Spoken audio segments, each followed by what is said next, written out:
इसमें प्रथम पद भी दे रखा है और सार्वंतर डी भी दे रखा है, कितना 10। तो कह रहा है प्रथम 4 पद लिखिए, ठीक है।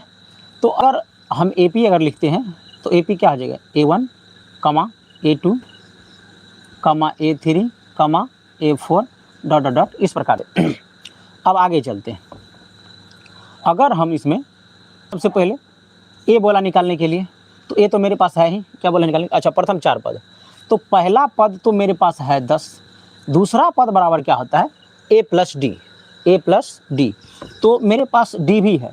तो जब दूसरा पद कह रहा है निकालने के लिए तो ए या प्लस क्या कर देंगे, डी कर देंगे। दूसरा पद निकल के आ गया, ए बराबर 10 और डी बराबर भी 10, 10 10 20, ये दूसरा पद मेरा आ गया, ठीक है।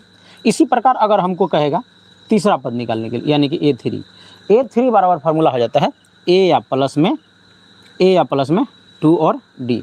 तो ए का मान है 10 और 2 और डी का भी मान है 10। देखिए ए और डी का मान दिया हुआ है, तो ये 10 हो गया और 10 दूना 20, 20 10 कितना हो गया, 30 हो गया। तो एक पद 2 पद निकाल दिए, अभी तीसरा पद A3 निकालना है, क्या निकाल, अच्छा 3, A4 निकालना है।